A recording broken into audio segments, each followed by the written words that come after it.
You're listening to Ideal Practice, episode number 185.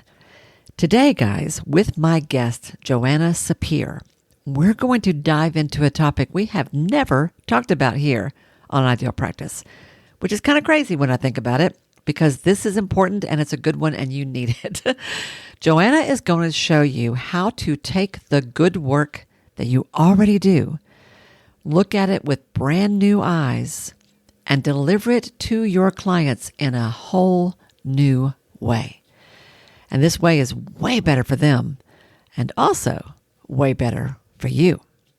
So, stay tuned.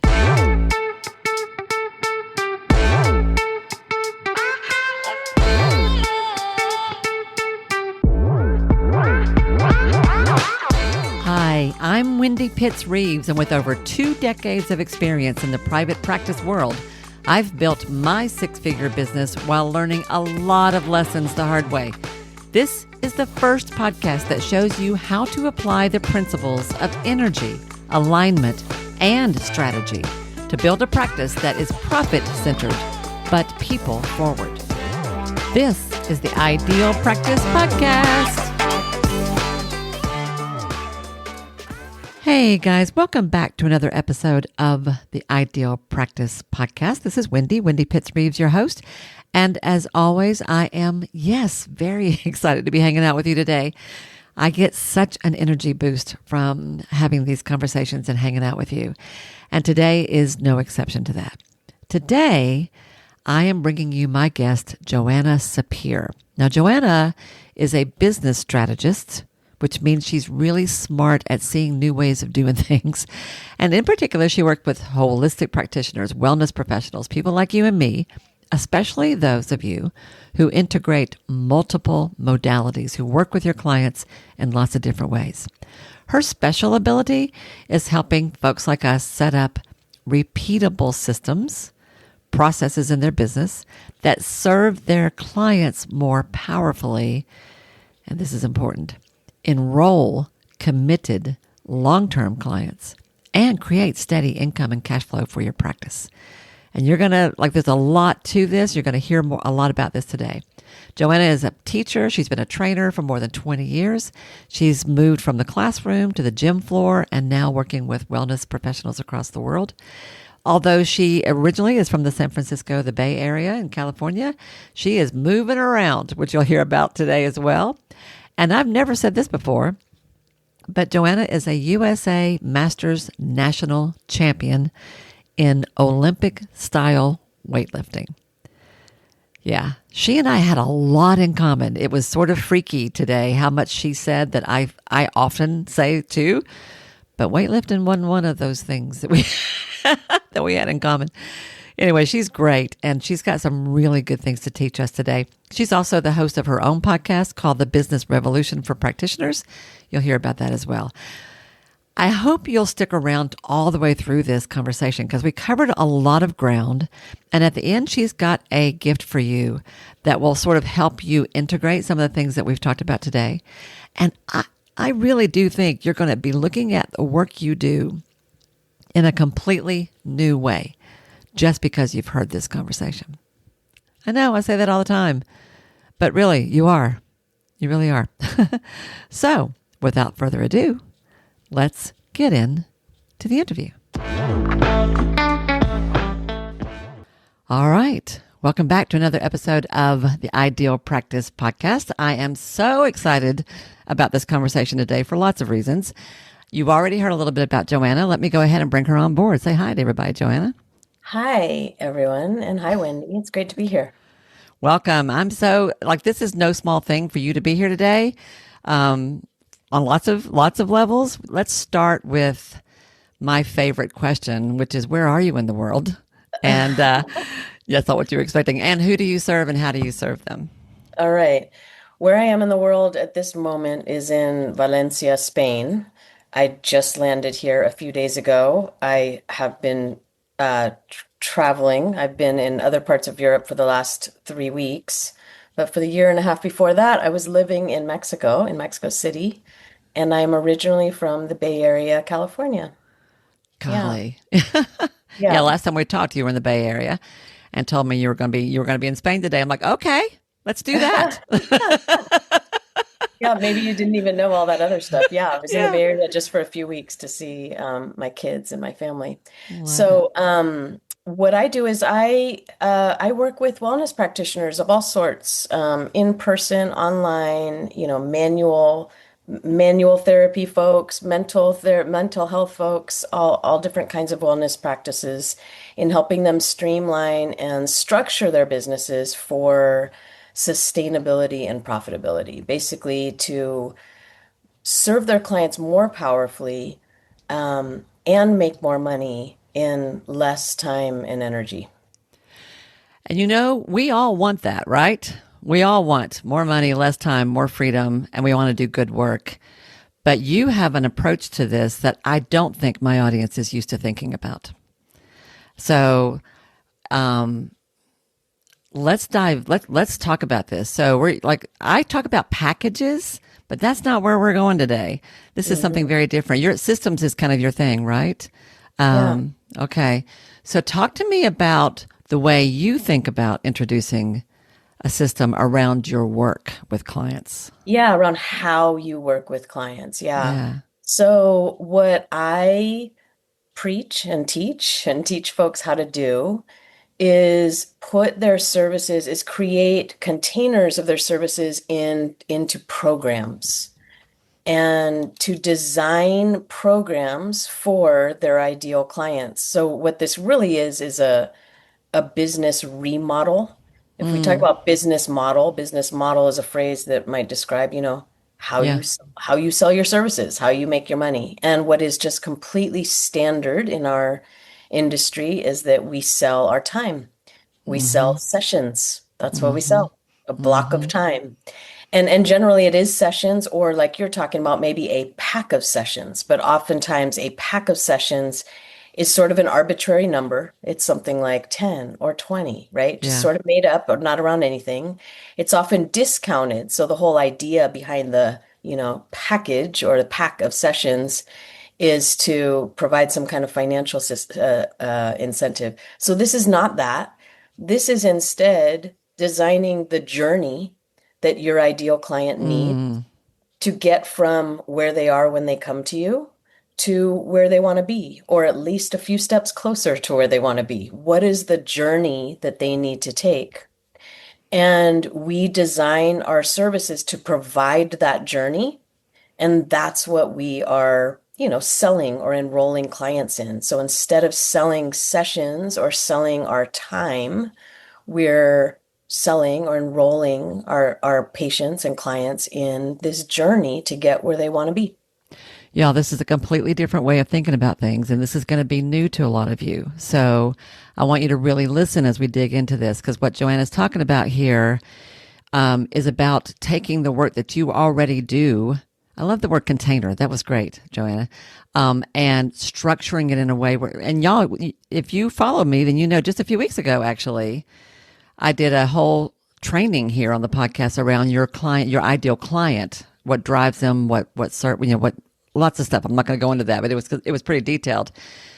That was a great setup for where we're going to go with this, because once you know who your people are and really understand what they need in a much deeper level, which I talked about on that episode, what Joanna's going to teach us is what to do with them next, right? Okay.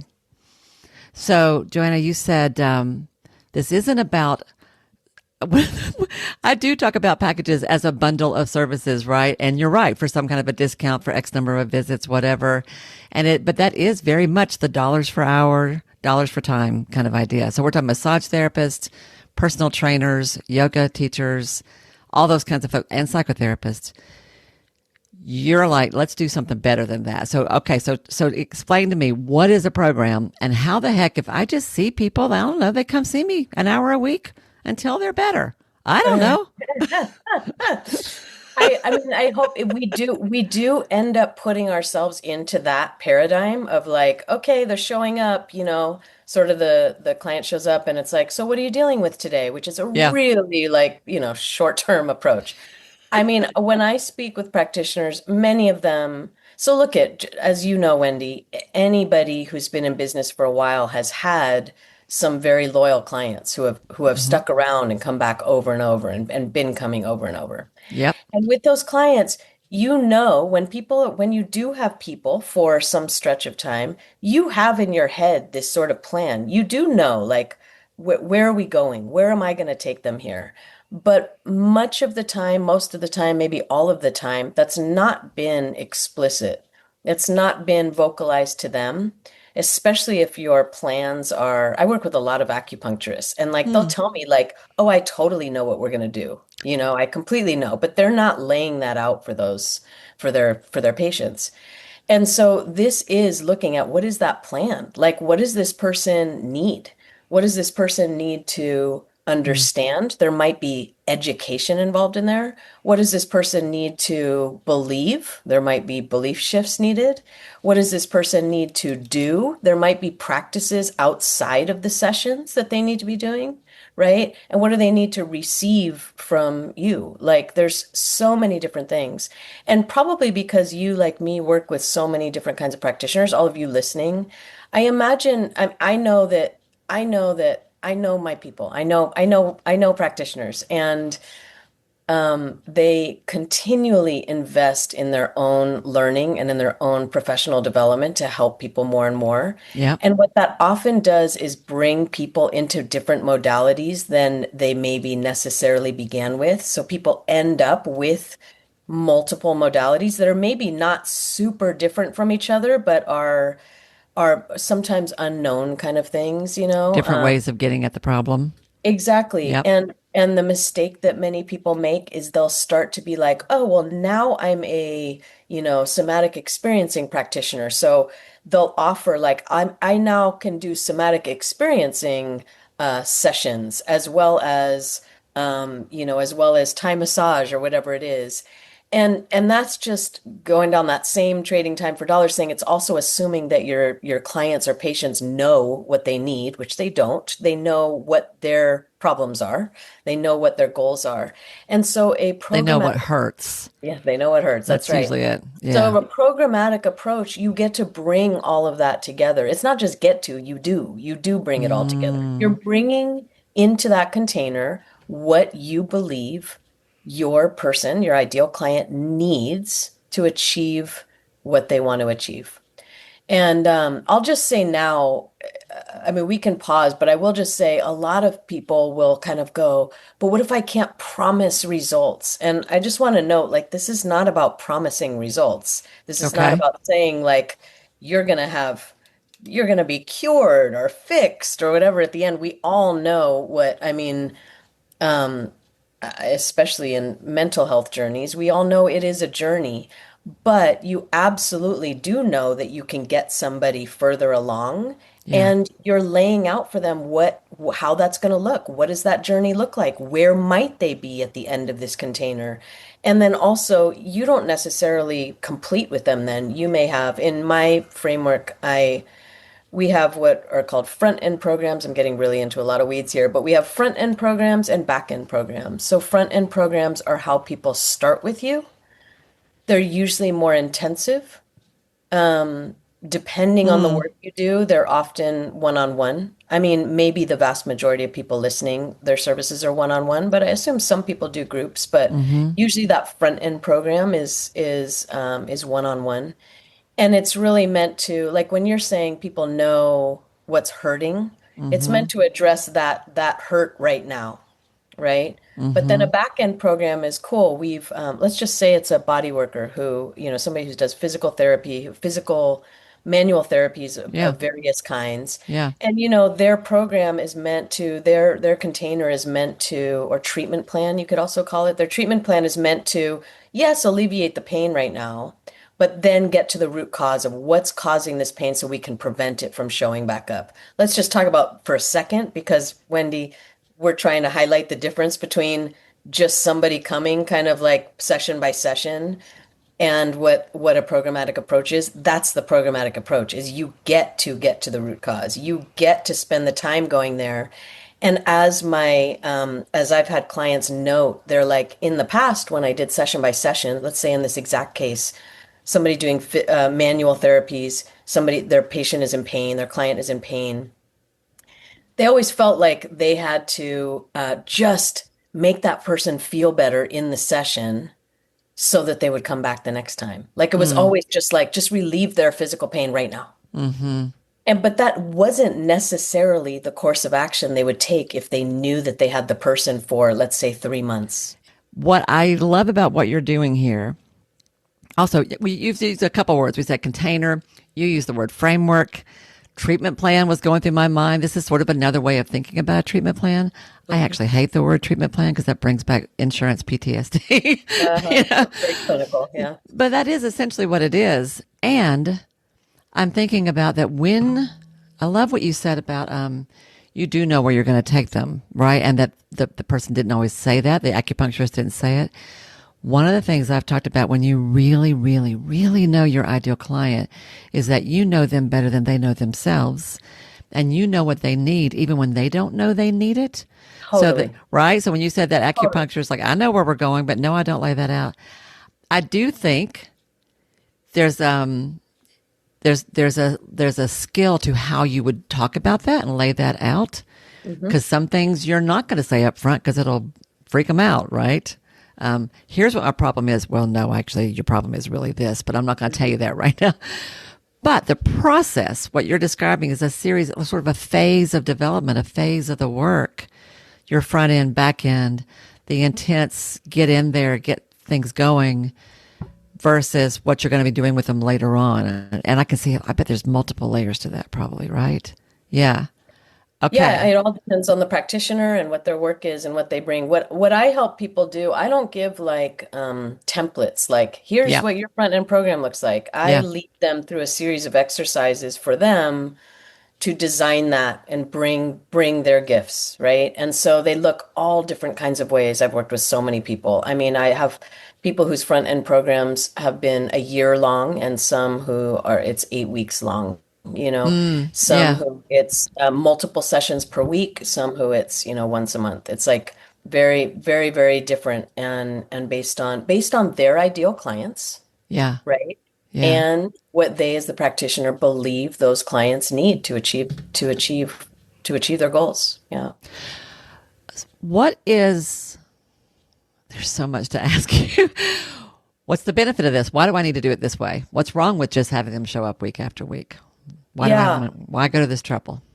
Well, okay. I mean, what I love about this is I say it's not just a win-win, it's a win-win-win. I Yeah. mean, it's a win for you as a practitioner because of the level of fulfillment you get when you get to help people so much more powerfully. I mean, this is a situation where every single client is like, your best client you have now, the one who always comes back, every single client is that. You don't have drop-offs, you don't have cancellations, you don't have people Mm, ghosting. That's just eliminated. yeah. So much more fulfilling. That's the win for you as a practitioner. It's a win for the client. They're getting much better results. They're the ones they're now going out and telling everybody about what you do. Like you become known for this thing that you do. And a win for your business because this provides you actually predictable income, right? Because you're enrolling people for months at a time and maybe even years at a time. And you have people on payment plans generally, and and we're not talking about invoicing, we're talking about automatic billing. So Yeah. money is coming into your account no matter what.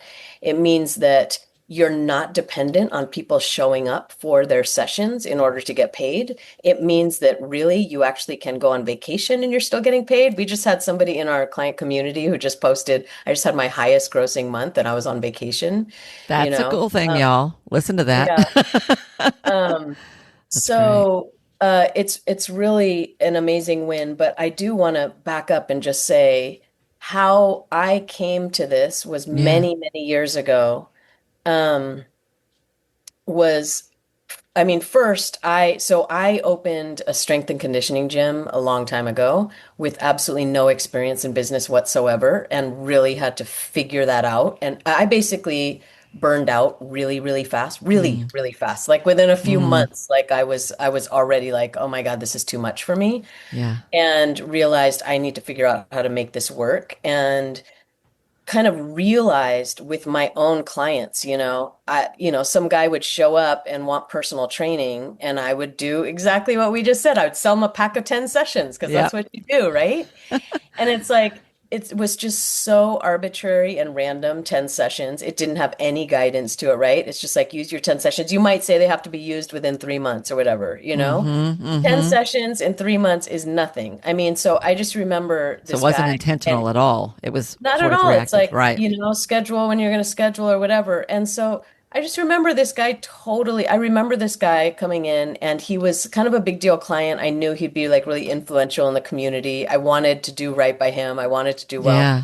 And he showed up like a few times the first week, and then like was gone for a few weeks, and then came in once, and it was just like no consistency. Yep. You know what I mean? Like he just wasn't doing what he needed to do for the fitness goals he had.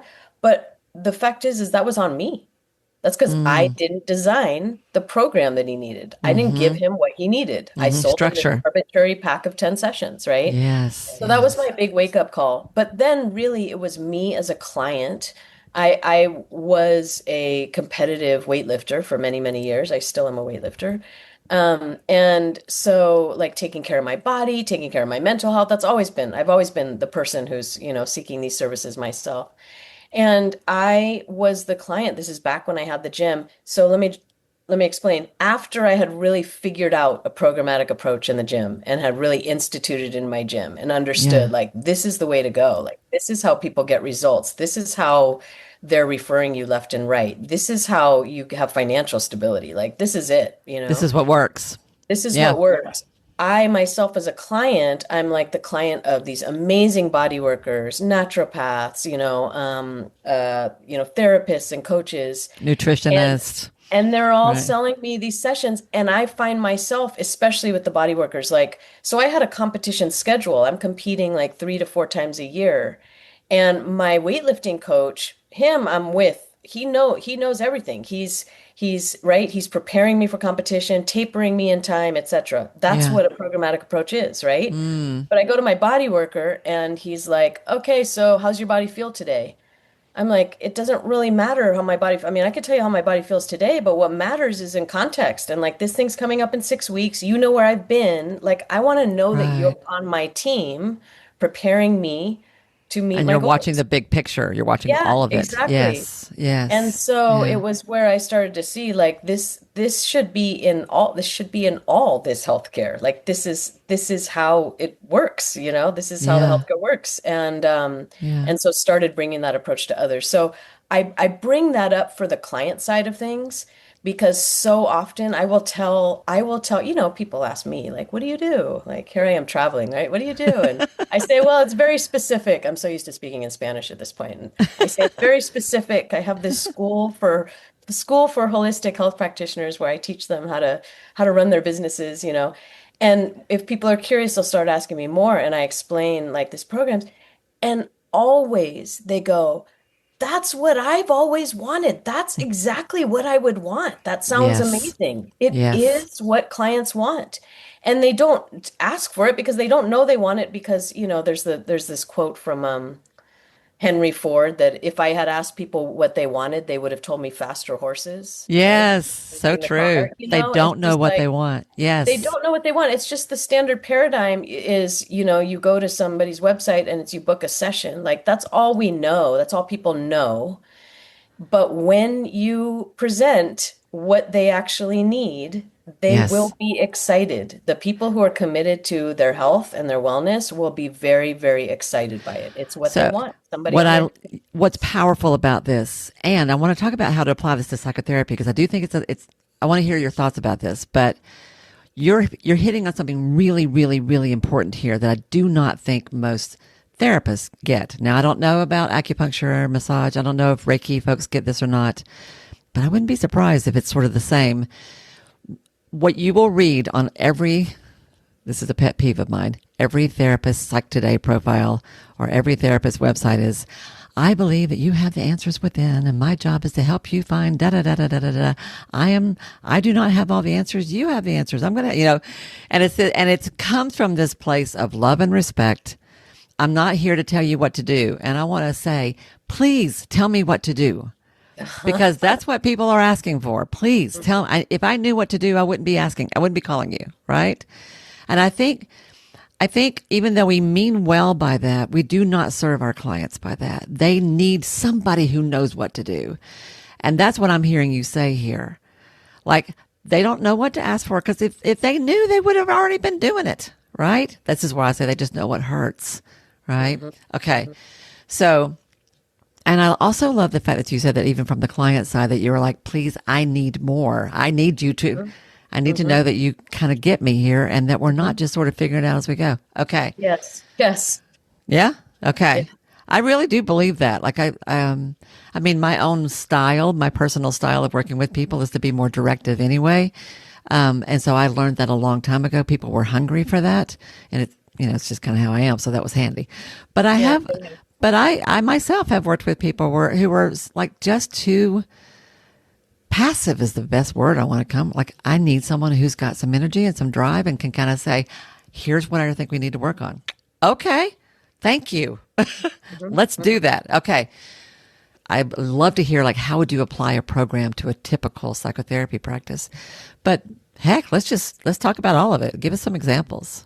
Okay. Well, I'll start with that part about how does this apply? It really does start with the practitioner. I mean, look, if you did a workshop 4 weeks ago around your ideal client, there's a reason you did that, and there's a reason that every business mentor talks about it, and it's because and all practitioners and all business owners period resist this, because they feel like, I can help everyone. You know, we come out of schooling being taught to help everyone, and we think we can help everybody, and or we have a duty to help everybody. Right. And it just seems counterintuitive to get focused or to specialize. But I just want to note that, again, from a client perspective, but then also from a business perspective, specializing in some way is key to your business success, and honestly, your level of fulfillment as well. So, for example, I just said that, I'm an athlete, and I've been a competitive athlete for more than a decade. It's like, if I'm going to check out somebody, let's just say, again, it's a body worker, or let's say it's here I am in a new city, like it's a gym or something. I am not interested in a gym. Like, I land on somebody's website. Actually, I was looking at this. I'm looking at where I'm moving long term. And I was looking from far away at websites the other night of these various gym options, and considering where exactly I might move to. And I come across these websites that are like, we can help everybody. And they're sort of like targeted kind of more to like sort of beginner level, like it's strength training, but they're like trying to be really, really accessible, and which is wonderful, but it's not me. Right. And that's what's important. If they know who their ideal people are, that's who they are. And I should be repelled. Yes. That's what we want, is we want me to self-select. Nope, that's not the one for me. Yes. And I'm looking for the one for me, right? And so the one that's like, I mean, the one that's for weightlifters is for me, or experienced weightlifters or whatever. Like, that's very, very detailed case. But it could be, for example, let's just say, what's a good example of a service? I'm 51, so I'm like perimenopause age. I'm right in the middle of this, right? Like, so some service that's going to understand that versus something for younger women or even older women or something, various services. I want the one that's for me. When you are speaking too broadly to people, they don't see themselves in it, and it's 100%. Just sort of neutral. There's no 100%, and there's no push. Yes. So I see this, like I said, it's good that I'm repelled from the one that seems to be like kind of for beginners. It's not for me. I'm pulled to the ones that are for me. But the neutral, like, we serve everyone, like, whatever your problems are, or when specifically with psychotherapists, you'll see kind of these lists of symptoms. Yes. That is just so general. I mean, anxiety, I mean, is there anybody who doesn't fit in that list? Right. I mean, like, Yep. So y'all, what she's saying is that your website and how you talk about your work, not just your website, but how you talk about your work, if that doesn't turn some people away, it is ineffective. You're not helping anybody. And this is another point. Like, this is such a great point, Joanna. Like, if you, I heard a quote a long time ago: if you don't stand for something, you'll fall for anything. I've never thought about that from a business point of view, but that's what this is. And your point that people are not going to recognize them, I am looking for someone who gets me. And if you get everybody, then for one thing, you're not any different than anybody else. So why would I Yep. pick you for one thing? Yep. Right. Yep. Which drives me kind of nuts. But your point is that I need to see your website. I need to learn about you and go, oh, this person is not for me because that also means there's someone else out there who this person is for me because, which is Yeah. great. Yes. And well, what it 100%. comes to for you all listening, for the practitioner, is that you have to decide who are my Yeah. people. And who are not. Yeah, yeah. It's easier to decide who are not. So, like some simple exercises I do, I don't know what you did, but some Sure. really simple exercises is, look back through, like think back through who are my favorite clients I ever had, who are my least favorite clients I ever had. Like make a literal list, like write them down. I call it your yes, no clients, You put your yes on one side and you put your no on one side. And then what we do with my clients, Love it. we do some activities where we comb through the yes clients and the no clients too, but we look at what are the patterns and like what are their commonalities, and there's always commonalities. Hmm. And so it's just honing in on like who are these people, who are the people that I love to work with Yeah. and that get the best results for my services. Like And they that get the best that's results. That's good. that's what ends up being kind of your ideal people. And Yeah. it does not mean that you end up with a niche is a word that's used a lot in business. I don't use it because niche usually implies like I just said, perimenopausal women. You Mm-hmm. know, that's a niche, but Mm-hmm. your ideal client may not be a particular niche. It may be based on particular pains and problems and goals and desires, right? But that are really specific, not that big laundry list that I was Yeah. talking about Yeah. that you'll see on Psychology Today on people's directories. Yeah. Sorry, don't mean to be calling the folks out, but I know you have that big giant I, list. I do this all the time. They're used to this. This is good. Um, so really honing in on like who are the people I have. And so you asked me about program design, but here's what I want to know. We're not talking about making a bespoke program for every single client that comes along. Mm. We're talking about making one standardized basic process because you have designed that around one particular type of person that you love to work with and that sees the best results from your services. That particular person, like I said, it could be based on pains, problems, goals, and desires. So it might be different genders, different ages, but still the same core problem. But you Or said that very fast. Pains, problems, goals, or desires. I want to highlight yeah, that because that was really good. So when we talk about who your ideal client is, it may be a specific type of audience, but it may not be. It may be what you just said: pains, problems, goals, and desires.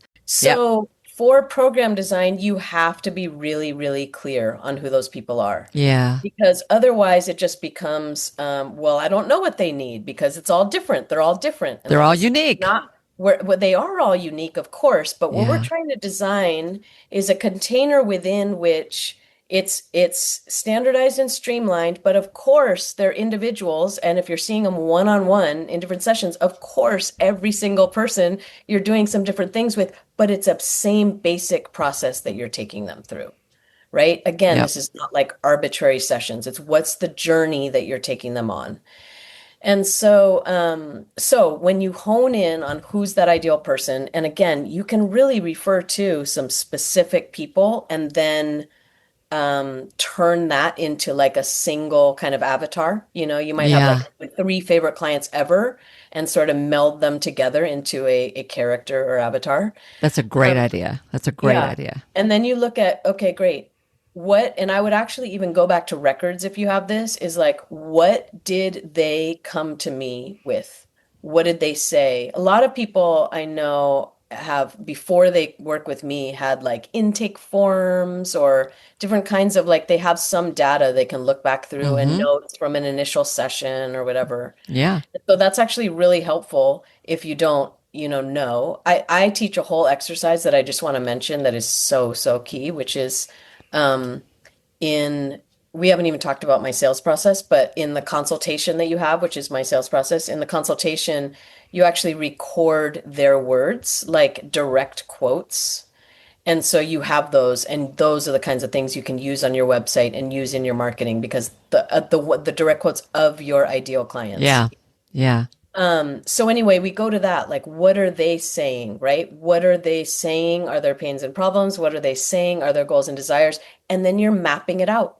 And I think I said this earlier. You're mapping out what do they need to do? What do they need to believe? What do they need to understand? We kind of put it in these categories and do a big brainstorm. And then Mm, from there, start designing. Great. What's the program I want to do?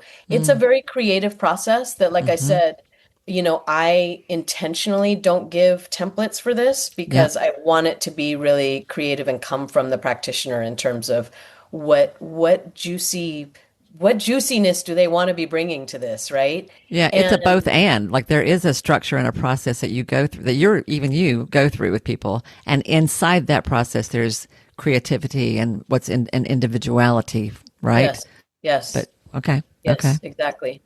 So, hmm, I mean, that's the overview of creating that program. And like I said, we have people, oh, you wanted to hear some examples. So yeah, I have a wonderful, I'll give a couple examples that are more in the sort of like coaching or mental health realm. I have a wonderful practitioner who works with people with disordered eating. okay, And her front end program is actually a group program. And that's intentional. Um, because the modalities she uses, which are quite a variety of like therapeutic modalities, are based in understanding that basically her approach is that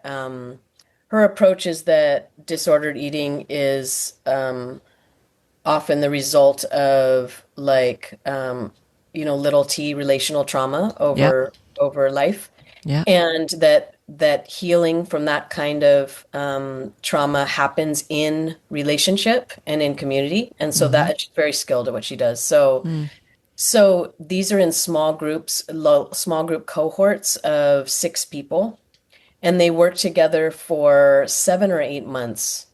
And the front end program is 7 or 8 months, and it's very intensive. I believe that they meet together for 2 hours every week for like an intensive session. okay. Very On structured.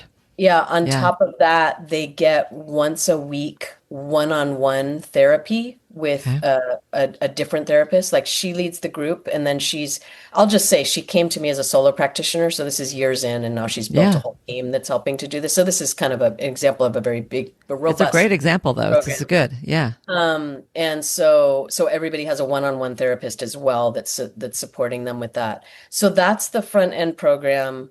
And then her back end program is like an ongoing membership community where they I actually don't recall exactly how often. It's less Yeah. touch points, it's a larger Yep. community. But the idea between the front end and back end is that the front end is where you're getting the foundational skills, the foundational understandings, the foundational kind of pieces and growth that are needed. And then the back end is where you're getting to practice and get deeper and make it your lifestyle, And essentially, ongoing support in a and way. It ongoing sounds like. support. Yeah. Yeah. To hold on to the gains that you've made during that Yeah. intensive phase. Yeah. Okay. Yeah. So that's That's a great example. okay, good. That's Yeah. one. Another to stay on like mental health psychotherapist, a licensed psychotherapist that I have. She created also actually a group program. So I should give you a different example that's not a group one, which I will afterwards. But um, a group program for women. Oh my goodness. Oh, I'm put that her on the is. spot, y'all. I didn't tell her I was going to ask her this. And it's very similar, but it's not about disordered eating. So that's a really specific, right? That's a very specific thing that Target and the other problem. client does. Mm-hmm. This one is for women who feel like they've lost themselves, but also due to various traumas in their life. And but particularly this practitioner came from working with a lot of parents and kids around birth trauma. And Uh-huh. so that's how this program evolved. And so she already had kind of an audience of that. And so this is specifically for moms or women, they don't have to be moms, but women Yeah. who have sort of lost connection with their body. I'm not being very specific. I want to say the name of it, but because the name of it actually really explains a lot, but because I haven't asked her permission to That's share, fine. That's fine. I don't feel that I can. But hers is similar, so too similar to, in terms of the structure to the other one. So let me just go to like a very different example Okay. of an acupuncturist. So Okay. more like, more manual, more in person. Um, uh, I have so many acupuncturists, but one of them decided for her, when she first came to me, she knew that she really liked working with women on hormonal issues. And so, but she also there's cosmetic acupuncture is a thing. Mm-hmm. So it was interesting because in the course of our work together, she realized like the cosmetic stuff like doesn't actually light me up. I have Ah, skills for it. It's fine. People it's come, but useful. It's doesn't, practical. but doesn't light me up. So I always advise like one program, like starting with one program. So she started with women's hormone health, and even within that process, realized it was a particular age range. I don't actually recall what she ended up Yeah. with, Yeah. but her front end program is 12 weeks. So it's 3 months of um, one-on-one sessions. And then she's also providing like really neat traditional Chinese medicine education in there. And I should have mentioned that Which is part of the program that they get the exactly, it's part of the education. Yeah. program, Yeah. and they're getting these acupuncture sessions. I feel like there's something else she does in there. I want to say, oh, because I have another acupuncturist who also provides massage and body work as part of their program. So, Mm. oh, and qigong classes, just to give an example. Talk So about multiple people are, modalities. yeah, Yeah. exactly. People are bringing their different stuff, and then her back end program. So the first 3 months is really this root cause approach, right? Is really trying to understand what's going on here and to identify that and start to, I hate to use the word fix, but I'm going to say start to fix that or start to address that. Mm-hmm. And then her back end program, I always love a back end program to be as scalable as possible and leverageable as possible. Like if it is a group or has a group component that allows you to kind of build more and more and more people into your back end and really Yeah. build a community there. Her back end program, I don't know if you know the community acupuncture approach, but community acupuncture is where multiple people are getting acupuncture, usually in the same room at the same time. And so that's kind of what the back end sort of looks like is so she's Yes, able I've seen to that work. used especially in addiction work with uh, AccuDetox, right? yeah. Where a group comes together and they're and the I forgot the or I want to say auricular, which is hard for me to say, but it's acupuncture in the ears in particular Mm, that mm, deals with addiction, cravings, that kind of mm. stuff. And I have seen, I actually a therapist in my group practice used to do this. Would have a group where people would come once a week and spend an hour or 2 hours, something like that. Yeah. She'd get them all set up and then all chill for a while. Right, Right? because that's what a lot of acupuncture is just Yeah. lying there with the Yeah. needle. So anyway, so she's made that more leverageable on the back end. So there's a Hmm. few examples I could keep going, with especially with some of the manual therapy ones. Usually look like that, a shorter. Oh, let me just give an example of a movement one. Okay. So I have a movement, I was going to say movement practitioner. That might sound kind of vague. She helps women with, past injuries, definitely like middle-aged women, past injuries, and sometimes pelvic floor dysfunction, who basically like, are active already, but struggle to like stay out of pain. Like they keep kind of getting Hmm. hurt. Like Yeah. what she's teaching them is really foundational movements in their body so they can prevent that injury. And so her front end program is 16 weeks one-on-one, where she's really teaching them to learn their body and to Yeah. learn like proper biomechanics and understand their body and the signals that they're getting. And then her back end program is all group. It's a twice a week fitness class only for people who have built that foundation in place. And it's a full community. And she's got this, hers is a really good model in that community aspect is really, really powerful. She has people who are joining the front end program saying, I just want to get in that, I want to get in The that big back end one. program where my friends are. But I have to earn my way through it in a way. I have to Yeah. work my way through. What would you say to somebody who doesn't want to do groups? Because you're right, one to many is a good way to go for lots of reasons. But what about people who don't want to do a group Yeah. or something like that?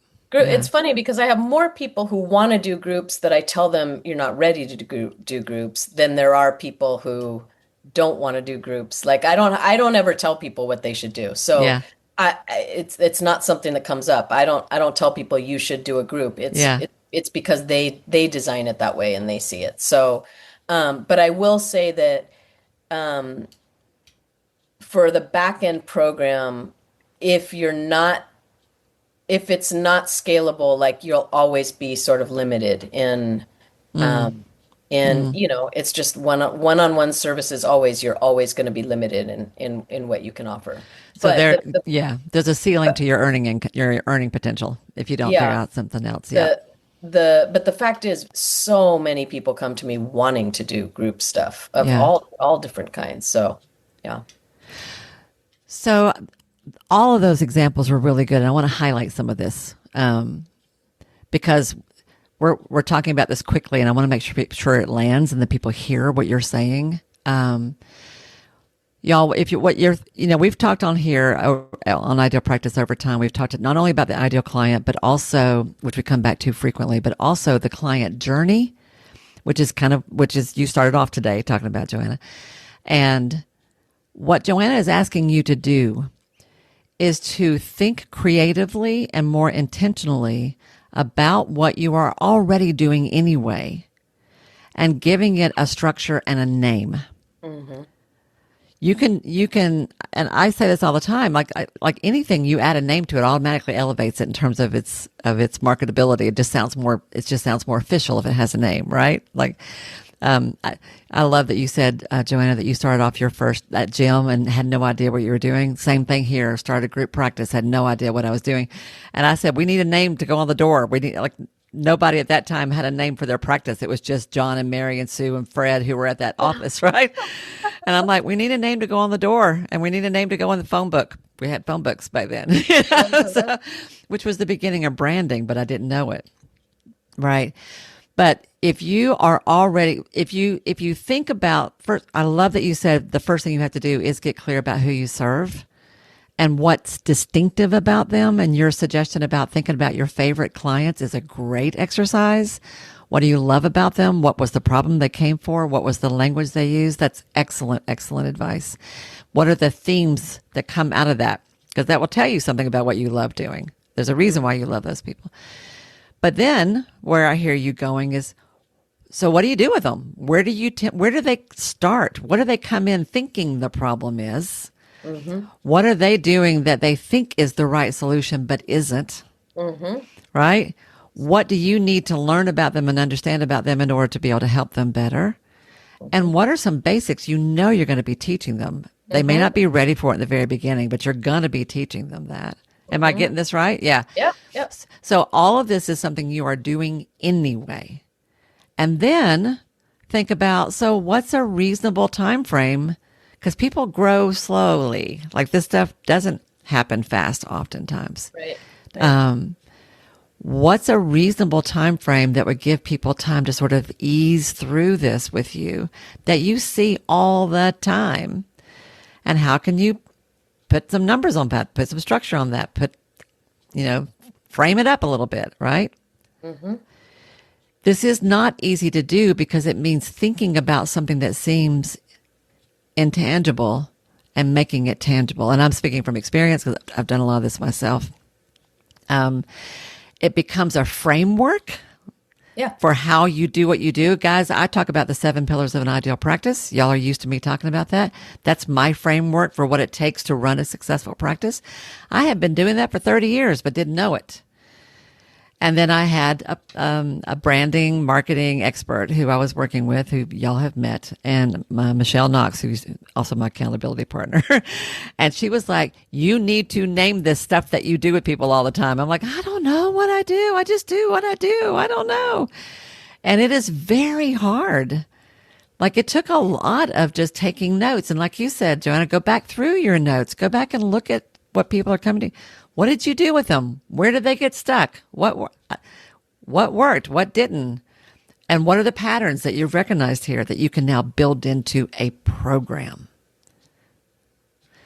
I love this so much. And y'all, I wanted to sort of talk this through a little bit more detail because Joanna's right. If you figure this stuff out, you'll be the only person in your town that's doing it. If you're in a small town, anyway, if you're in Atlanta, maybe not, but you will stand out from the crowd and you will get known as the person who has that program. She's nodding her head. So, right. Yeah. Yeah. But it is hard to do. It takes work to figure this out. Right. It can be very, like I said, creative process. You can find yourself in the flow. I teach, you're talking about frameworks. That really is what it is. We Yeah. actually build a framework. I teach my clients how to build their own framework. Love it. And I just want to say it might sound hard, but it's not a place in my program where people struggle. Okay. Okay. She's saying Most, I'm I'll wrong say that. about that. I shouldn't say that nobody struggles. That's not true. But usually people feel pretty excited around. I Mm. mean, I think even people listening right now might be like, ooh, like, oh, I would love it if people did this and this and this. For Okay. example, psychotherapists might be like, man, I just really want my people to exercise, and that becomes Yeah. part of your framework. And that becomes part of what, like, obviously you're not doing personal training with them, but that becomes in some way part of what you are, part of what's in your program. There are a variety of ways you could do that, whether it's just teaching them or even partnering with somebody. Yeah. But I think most people find themselves pretty excited by this, not rather than daunted by it. Thank you for that. I appreciate that. I think that's really helpful. I think where I was coming from is getting clear about things is harder work sometime. But That's true. Deciding on yeah, your ideal clients is that's a harder yeah, part. yeah. But what I hear you saying is once you start asking the right questions and really thinking about what you really want and what you see and do anyway, it's actually not as hard as you think. It's just thinking about it in a different way. That's what I hear you saying. Yeah. Yeah, That's yeah. a good point. That's a really good point. I just a day or two ago got an email from my primary care doctor who runs a concierge practice, completely different way of doing things. And she was announcing that a therapist that she has working in her practice is going to start leading walking groups on the weekends because part of this doctor really believes a lot in physical fitness and wants to figure out a way to get people to start moving. And so she is adding this to her practice as a whole. There you go. Brilliant. Brilliant. Yes, there you go. Loved Yeah, it. So yeah. it's just thinking about something you already want or something you already do in a new way. It's being creative and giving yourself permission to try stuff, I think, too, probably. This is really good. Okay. What would you say? What are some of the more common mistakes people make or some things that they like? What are some things people need to be sort of on the lookout for if they want to start moving in this direction? I think a really common mistake is that people start to get all fearful around like, how in the world could I sell this, or how in the world would I get somebody to do this, and they let that influence the design of their program. Okay. So I have absolutely had people come to me who tried to do this on their own before working with me, and they show up with something like an 8-week program, and it's like when we actually dive into the work together, they end up with a 6-month program. And it's like Yeah. they were at an 8-week program because they just thought like that's easier to sell and I can price it at, $1,500. Like I could never ask 3,000 or 5,000 or whatever it would be the longer one. And so this does bring up that none of us have training in what in business we call sales. So I'm gonna go into Speak that to it. topic for a second Speak to that, and please. say, I mean, sales just sounds like such a bad word to And the people like pricing. And the us. pricing. How you Yeah, think about pricing. pricing these. Yeah, Let's talk sure. about that. Let's talk about all that. Yeah. Yeah. All right. Um, since I brought up sales, let me just bring that up and say, or go a little bit further on that and say, like, Yeah. it sounds like such a bad word. And it's totally not. I actually think that learning sales, which I'll talk about in a second, is the most powerful thing you can do for your business. I mean, Mm. you run a business. That's the thing is you run a business. Like you have a Yes. business. Like you Yes. have to make sales. And all sales means is how you get somebody who's interested and has reached out to you, a lead, a prospect, how you turn them into a client. Yep. And most of us are just completely winging it. I have to say, psychotherapists are often the ones that actually have some kind of process, and it's usually they fill out a contact form on my website, and then I try to arrange a short phone call with them, and then I kind of maybe screen them a little bit, and then we book a first session. That's Mm-hmm. actually not bad. I mean, compared to what so many other practitioners have. Like, so if that's what you're doing, good. Okay. It's the beginnings of something. Okay. Um, uh, but I teach a consultative sales process. I teach my all my practitioners that work with me how to have a free consultation where you are doing that initial, basically an assessment. Like you said a few minutes ago, Wendy, this part about getting to know them and understand, getting to get the information you need from them in order to determine what do they need Yeah. and can I help them. Yeah. That's what my consultation is, but it does a lot of other things as well. So it provides listening to them, which like everyone needs, especially people who have been going to regular doctors where they're not listened to. I mean, Yeah. especially people with ongoing health stuff. It's just Yeah. so common that people feel unheard. So you're listening to them, but you're really understanding what's this person, what's going on with this person. Can I help them? Is my program going to help them? And they may be somebody who like they're great and you like them, but no, your program is not to Right. help them, in which case you kindly refer them to somebody else, you know? Yep. Yep. So a consultative sales process. So I teach my practitioners how to do that and we build it into their business in this really nice, streamlined, automated way. Mm-hmm. So it involves some kind of filter on the front end, either an online application or it's a pre-qualifying phone call, so that they don't get into the full assessment consultation unless they've been pre-qualified already on all like kind of whatever's important in your business. But price, time commitment would be some basics that everybody Right. gets qualified on, but there might be some other things as well.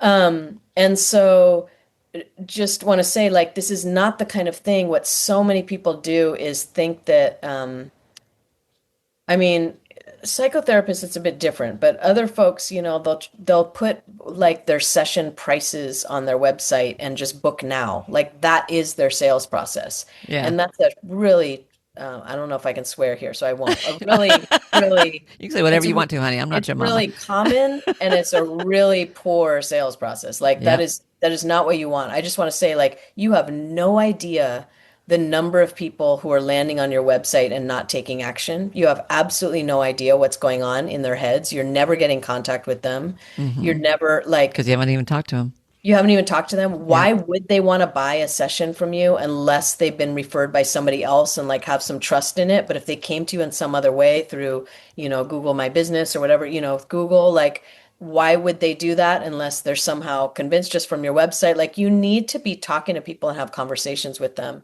in order to enroll them in a program. But even more important, I had somebody the other day, well, I won't even tell that story. I'll just say that I tell my clients, you have a consultation with everyone. The consultation is not about making the sale, though it is where you make the sale. I'm using air quotes for people who can't see me. It is absolutely just as much about you making sure this is somebody that you can help and that you want to work with, that 100%. they are one of these bullseye clients of yours.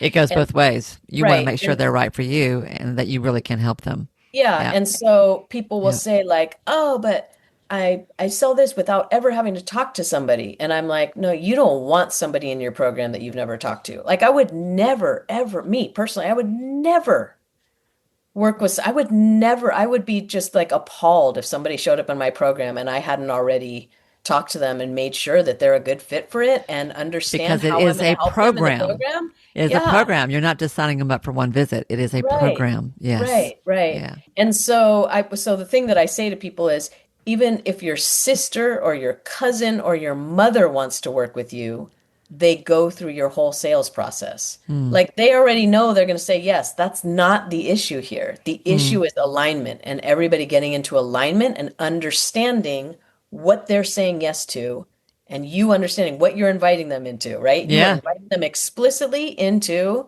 this journey together, and they need to know exactly what that is and be a wholehearted yes, Yeah. right? And so the Yeah. consultation process really needs to for them, it needs to be a space that where you are you are creating the conditions for them to be in full agency and to make that decision completely themselves from an empowered Mm-hmm. place. Mm-hmm. I love Um, that. why was I talking about? Oh, so what people will do because they don't have, I'm making it sound, I hope I'm making it sound simple. But the fact is, it's one of, like I said, it's one of the most powerful things you can learn from your business. And I know for your business, and I know my clients who go through that training process with me sort of, it's often one of the most like biggest wow things there is. It's Because it's like, so different from what they're used to. it's exactly, Yeah. it's so different from what they're used to, and it's so powerful. It's so meaningful. Like, it's just got all these layers. Like, I mean, you're Mm. really, really getting to know somebody and that like when they do enter your program, like there's already been a relationship formed and The work has already you know, begun. yeah, the work has already begun and you know what you're Yeah. doing together. You know, And let's highlight that for a second. What you're this isn't about convincing somebody to do anything, not at all, not at right? all. That's what you're saying. You're saying that if that what you do is you teach people a very structured process for how to have these initial conversations that number one weeds people out.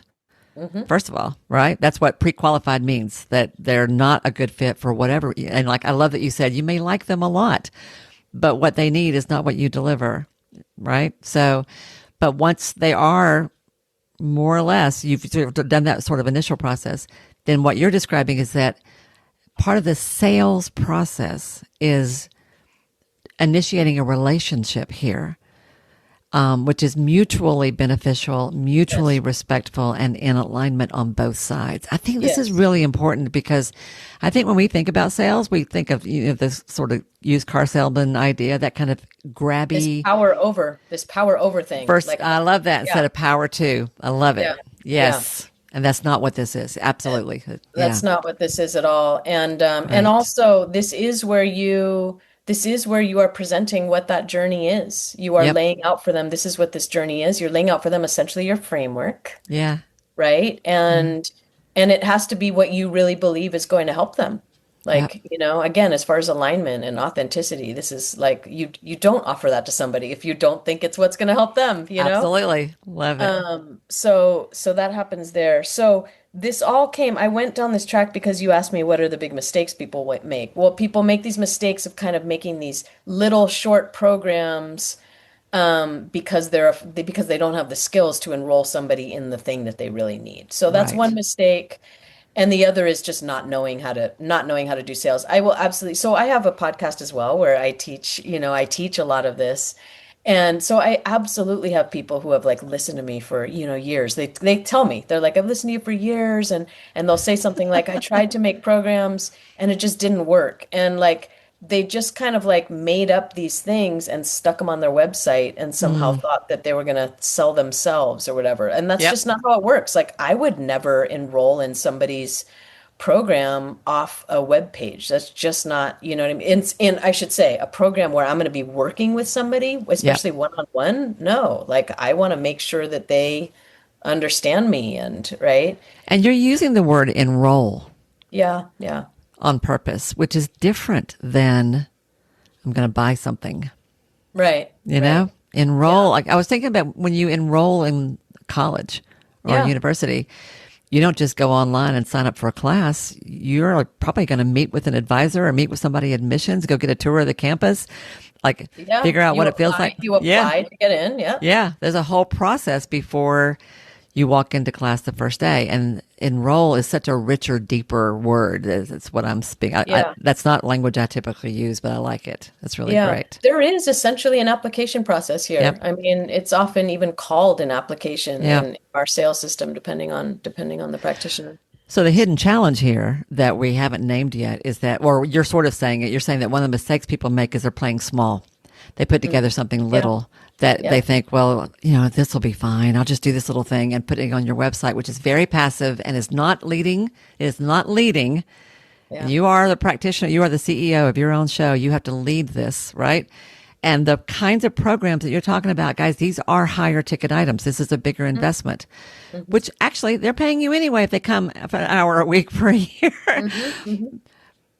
Let's talk about the pricing. Can you just speak to Sure. that briefly? Absolutely. So I am somebody who does pricing or how I help my clients. I do pricing like just straight up by the numbers. We have a pricing calculator, and I mean, I'll just say this conceptually. Anybody who can get it conceptually will get it. It's pretty simple. It's you add up all of your business expenses. You add up, what your rent is for your business and your taxes and the software you pay for and the admin you have and you just add it all up and we put in what's your desired take-home salary. That is an expense. I have to say it's a real pet peeve of mine that people think that like I get paid whatever's left over. No, it gets put in. You put in your desired salary, and then you put in your profit goal. And that's something a lot of people miss is, it's like they're kind of aiming to break even every month, which is absurd. We want a profit goal, and you want profit because first of all, you want to build up a buffer of savings for anything that might happen, right? 3 months worth of savings, just same as in your personal. You want the same in your business, 3 months of savings. But also, this is where if you're somebody who does want to have a kind of a social impact initiative in your business, if you want to offer something like scholarships, you need to build that into your pricing model. So we take that, and then we also take your ideal schedule. And this is more chance for me to get on my soapbox. But Wendy, you and I speak so much common language, just even talking about leading your business and being the leader and so on. Yeah, I'm having to bite But my tongue of all of the things you're saying. I'm like, me too. I say that too. I'm trying to be good and not do that. yeah, you and I are I very, love very it. aligned. So one of the things I talk about is like as practitioners, we get into business and we think, well, we're just here to serve our clients. And so people will build their practices to be working like 40 client-facing hours a week, which is just nuts. And they often, when they get into Mm, business, will price their services as such, or mm. they'll price their services kind of randomly, like this is how much they're charging down the street, this is how much my mentor charges. I'm less than them, so I'll Then charge you're competing on 150, price. You're competing on right? price. And Yep. not only that, but you're going, okay, so I'm going to charge 150 a session. And now it's like, well, how many sessions do I need to sell in order to, or Yeah. fulfill in order to make the income I want? And so you're just adding more and more, which is like work more and more, which is insane. So we take what's your true ideal schedule. Never, when I ask people, what's your ideal schedule, do they say, I want to work 40. Really, nobody ever wants to work 40 hours a week. And then let's say your ideal schedule ends up being about 20 hours a week. From those, my rule with my clients is 50% of that ideal schedule maximum is client-facing hours because the Hmm. other 50% is where you are leading your business, just as you Yep. say, right? Yep. That's where you're doing all the other departments. So it's like if client services is the department, I call it fulfillment. The other departments I talk about are marketing, sales. Those are two different ones. Marketing and sales are two different ones, finance and administration and operations. And Okay. so, those have got to be run. And even if you have help on those, you're still the leader that's setting the vision for all that. The more advanced your business is, the fewer client-facing hours you Yep. have, and the Yep. more hours you are spending on the vision, on the strategy, and on taking the business to where you want it to be. And we come up with what we call your base hourly rate, but it's a secret number. It's not something that anybody else would ever see, but we use Got that it. to price Okay. your program. So we're looking in your program, how many client-facing hours are you providing? We multiply that by your base hourly rate, and we end up with the Huh. number. Okay.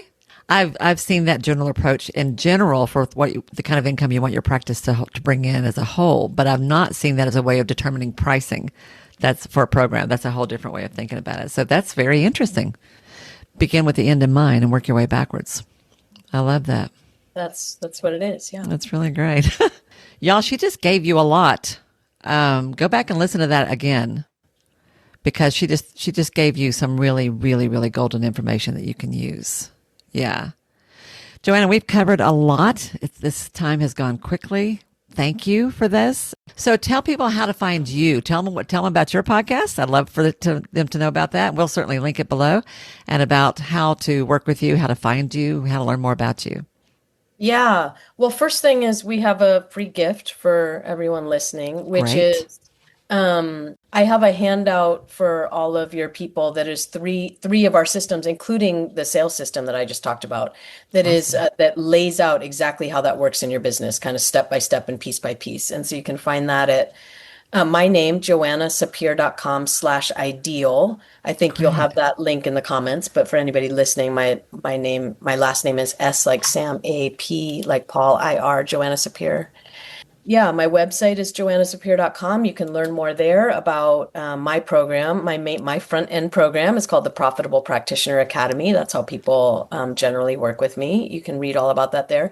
And yes, my podcast is not consistent like you, Wendy. I kind of I throw episodes out in sort of batches here and then, and so people sort of binge it. But it's really, really useful. So for if you want to go find that, it's called The Business Revolution for Practitioners with Joanna Sapir.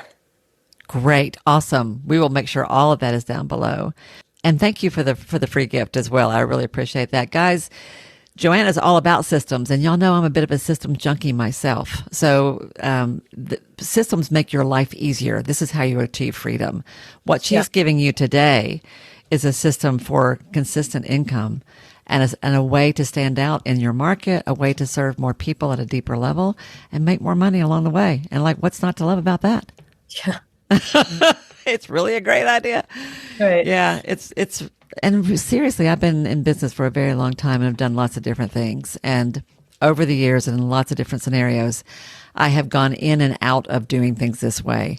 This way is much better.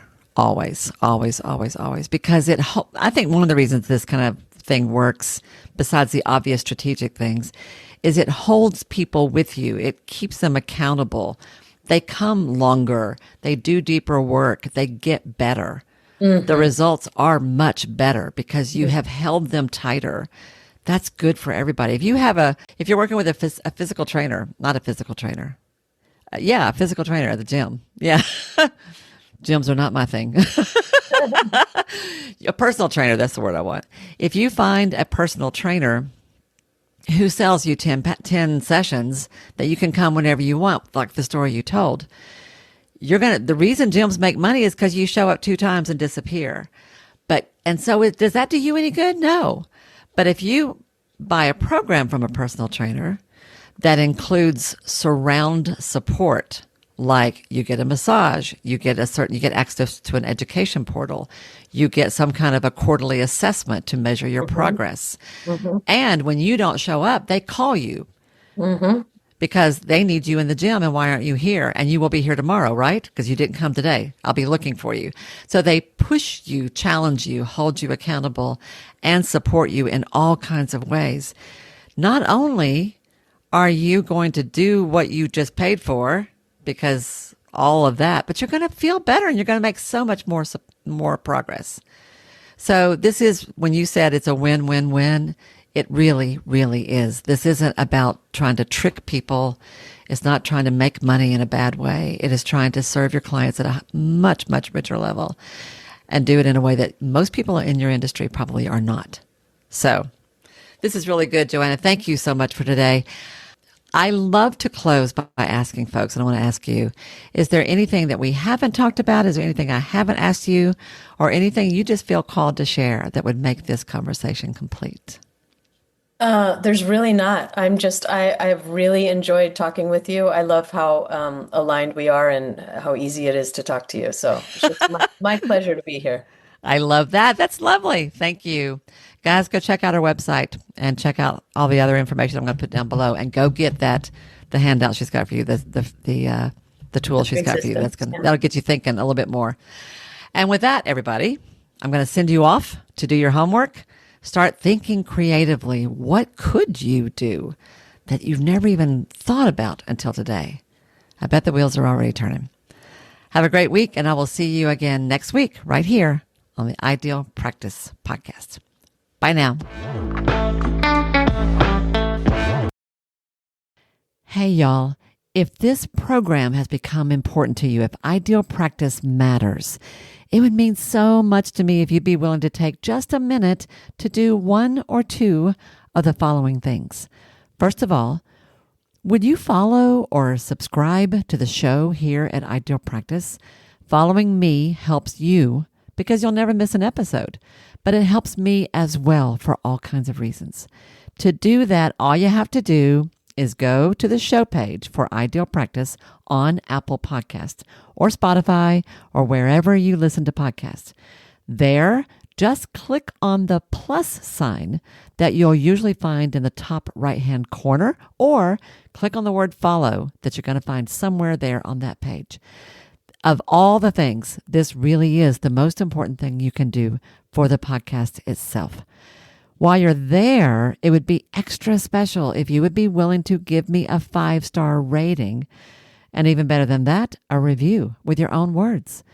Your words matter. And when you write what you feel, what you think, you uplift and encourage others. And I love that. If you want to go a step further than that, take your favorite episode or two, one of the ones that has meant a lot to you, and share it with a friend. Could you do one or two of those things for me? I promise I will love you forever. You guys matter to me, and I value your support more than I can possibly say. Thank you, sweet friend, for anything you can do to help me out and support the show. I'll see you again soon.